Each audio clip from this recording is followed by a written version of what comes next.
Hallerim ayan mı sana? Beni aldap ötkün var seni, başka bir kütkün var seni. Girişkende samavi yarga, göz aldımdın jütkün var seni. Bəxt diləymən sana, sen bolsan o ələmsiz yaşa.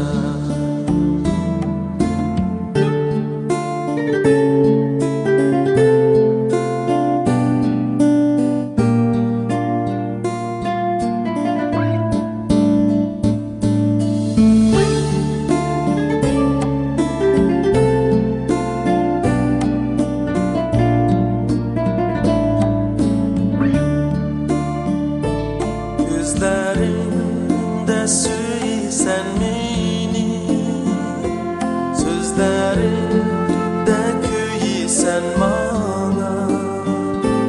Yüreğini üzen bilirsen, umanlarım ayan mı sana?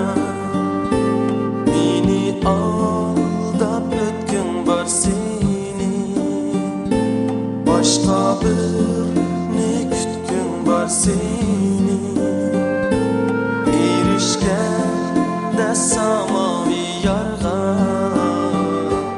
göz aldımdın jütkün var seni.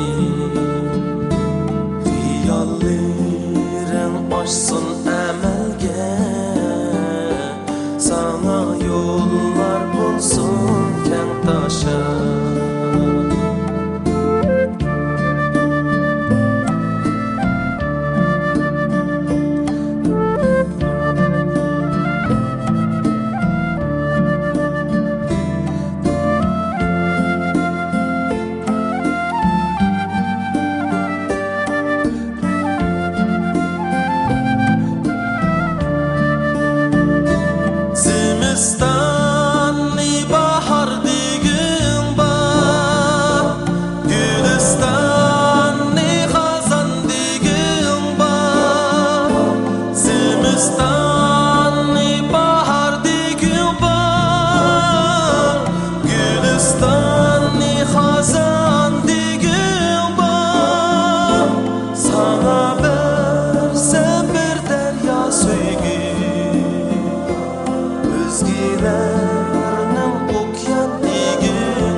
gamsiz yaşa.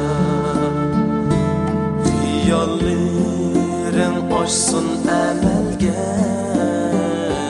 sana yollar bulsun